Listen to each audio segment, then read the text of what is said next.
Hello అండి అందరికీ ఈరోజు మీకు ఒక పుణ్యక్షేత్రాన్ని చూపిద్దామని ఈరోజైతే నేను ప్రయాణం మొదలుపెట్టాను. ఈ పుణ్యక్షేత్రం ఏంటంటే శ్రీకృష్ణుడు ఇక్కడ వెలిసిన క్షేత్రంగా చెప్పబడుతుంది. ఇక్కడ ఒక జాతర కూడా జరుపుతారు. సకల నారాయణ మేళ అనే జాతర కూడా జరుపుతారు. ఈ జాతర అనేది దట్టమైన అడవి ప్రాంతంలో ఒక కొండపైన ఈ జాతర అనేది జరుపుతారు.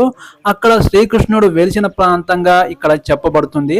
నేనైతే ఈరోజు మీకు ఈ క్షేత్రాన్ని చూపిద్దామని ఈరోజైతే ఈ దట్టమైన అడవి ప్రాంతంలో ప్రయాణం అయితే మొదలుపెట్టాను. చూశారు కదా ఇక్కడ పబ్లిక్ ఎంత దట్టమైన అడవి ప్రాంతంలో ఇక్కడ ఉన్న కొండపైన రాళ్ళు రప్పలతో చెప్పులు లేకుండా ప్రయాణం అనేది ఈ కొండపైకి సాగడం జరుగుతుంది. ఈ ప్రయాణం మనము ఏదైనా ఎవరైనా హార్ట్ పేషెంట్లు ఉన్నా సిక్ పేషెంట్లు ఉన్నా ఈ కొండపైకి ఎక్కరాదు. ఒకవేళ ఎక్కామంటే అక్కడ చాలా ప్రాణహాని జరిగే అవకాశం కూడా కనిపిస్తుంది. ఇక్కడ మనం దారి పొడుగున చిన్న రాళ్ళు రప్పలతో దట్టమైన అడవి ప్రాంతంతో మనము ఈ క్షేత్రాన్ని దర్శనానికి మనము కొంచెం కష్టంగానే ప్రయాణం చేయాల్సి వస్తుంది. ఇక్కడ పిల్లలు మాత్రం దైవ దర్శనానికి వెళ్లే ముందు ఇక్కడ మనకు కుంకుమతో బొట్టు పెట్టడం సాంప్రదాయంగా భావిస్తారు. మనము చిన్న చిన్న కానుకలు కూడా వాళ్ళకు ఇస్తూ ఉంటే దేవుడు మనల్ని చల్లగా చూస్తారని ఇక్కడ అందరూ అనుకోవడం జరుగుతుంది. నేను కూడా ఇక్కడ బొట్టు పెట్టుకొని వాళ్ళ చిన్న పిల్లలు కాబట్టి వాళ్ళకు చిరు కానుకగా ఇవ్వడం జరుగుతుంది. నేనైతే మీ అందరికీ ఈ క్షేత్రాన్ని చూపిద్దామని నా ప్రయాణాన్ని మొదలు పెట్టాను. నాకు తెలిసిన వాళ్ళు నాతో వచ్చిన వాళ్ళు కూడా నా ముందు వెళ్తున్నారు, నేనే వెనకబడ్డాను. చూశారు కదా ఈ దట్టమైన అడవి ప్రాంతం రాళ్ళు రప్పలతో చెప్పులు లేకుండా నా ప్రయాణం అనేది సాగుతూ ఉంది. ఇది చాలా కష్టంతో కూడుకుంది. కానీ మనము ఈ క్షేత్రాన్ని దర్శించిన తర్వాత మనం ఏదైనా కోరిక కోరుకుంటే అది ఖచ్చితంగా నెరవేరని ఇక్కడ అందరూ చెప్పంగా నేను విన్నాను. అందువల్ల నేను ఈ క్షేత్రాన్ని దర్శించుకొని నేను అనుకున్నది కోరుకోవడానికి మీ అందరికీ ఈ క్షేత్రాన్ని చూపించడానికి నా ప్రయాణం ఇంకా ముందుకు సాగుతూనే ఉంది.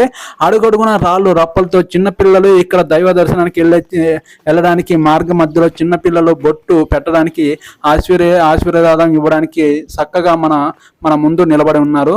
నేనైతే వీళ్ళని బొట్టు పెట్టుకొని వీళ్ళని దాటుకుంటూ ముందుకైతే నా ప్రయాణం మొదలు పెట్టాను. ఇంకా చాలా కొండపైకి అక్కడ కనబడుతున్న కొండపైకి ఇంకా ప్రయాణం అనేది మొదలు పెట్టాలి. ఈ రాళ్ళు రప్పల్లో కొంచెం కష్టంగానే అనిపిస్తుంది. కానీ దైవ దర్శనానికి వెళ్లే ముందు ఆ కష్టం అనేది దిగదుడుపులాగా కనిపిస్తుంది. దైవ దర్శనానికి వెళ్లే ముందు మనం కృష్ణ అని నామాన్ని జపిస్తూ మనం ముందుకెళ్ళాలి. ఏ కష్టం లేకుండా మనము ఈ ప్రయాణాన్ని చక్కగా వెళ్ళిపోవచ్చు. ఈ దట్టమైన అడవి ప్రాంతంలో ఇక్కడ పులులు సంచరించే ప్రాంతంగా అని కూడా చెప్పుకోవడం జరుగుతుంది. నేనైతే అదేమీ పట్టించుకోకుండా భయపడకుండా ఆ క్షేత్రాన్ని ఎలాగైనా దర్శించుకోవాలని నా ప్రయాణం అయితే మీకోసం ఈ ప్రయాణాన్ని చూపించడానికి ఈ వీడియో కూడా చేయడం జరుగుతుంది. మీరెవరైనా నా వీడియో చూస్తున్న వాళ్ళైతే ఖచ్చితంగా నా ఛానల్ని లైక్ చేయండి, సబ్స్క్రైబ్ చేయండి. ముందుగా ఈ శ్రీకృష్ణ వెలిసిన క్షేత్రాన్ని మీ అందరికీ చూపించడానికి ఎంత కష్టమైనా నేను ఈ దర్శనాన్ని మాత్రం కొనసాగిస్తూనే ఉన్నాను.